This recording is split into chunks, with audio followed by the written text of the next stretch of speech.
win deserves to be celebrated all around the world.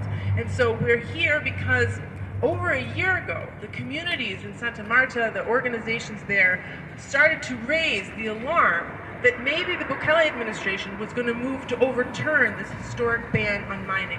And now here we are in 2023 with leaders from ADES and from other community organizations in El Salvador having been arrested.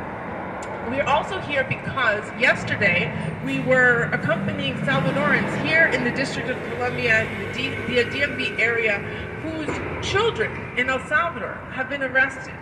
And because of the state of exception, which is illegally being continued in El Salvador right now, where many of constitutional rights of people in El Salvador are suspended, the right to due process, the right to assemble, the right to an attorney, these are things that are happening every day, and 65,000 people in El Salvador have been arrested over the last year. And many of them, we know from the courageous work of human rights organizations in El Salvador, had absolutely nothing to do with organized crime or gangs. They were arbitrarily arrested. They've been arbitrarily detained. Their internationally protected and recognized rights to due process have been completely thrown out the window. And we were here yesterday with people in our communities whose children in El Salvador have been arrested. They cannot see them. They do not know if they are alive.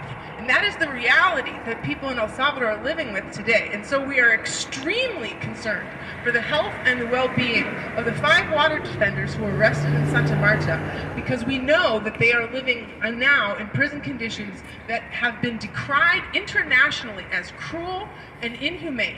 So we are calling on the Salvadoran government to release them immediately, along with all other political prisoners and all other people who have been unjustly and arbitrarily detained in El Salvador under the state of exception and beyond. We call on the Attorney General to drop the charges against them, and we call on the judge in the case to act in accordance to the law, not according to a political agenda. And we want to also just say that as those of us who are here in the United States also need to take responsibility, and we will take responsibility for calling on our own government to end their complicity in the systematic human rights abuses and the repression and political persecution that is very clearly happening in El Salvador. It is way past time for the U.S. Congress and the Biden administration to take action to withhold police and military financing.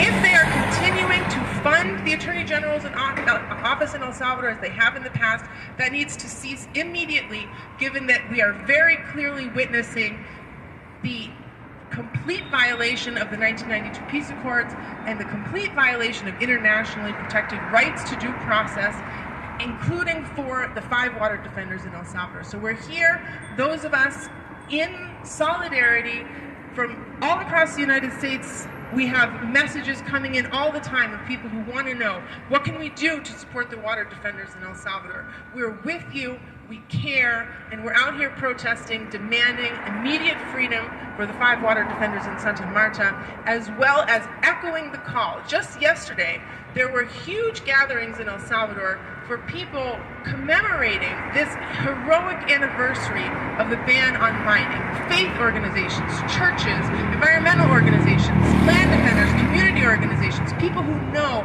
what is at stake if this historic mining ban is overturned. So we're here in solidarity to say we will continue to fight, because water is worth more than gold, and we will be in that fight with you every step of the way.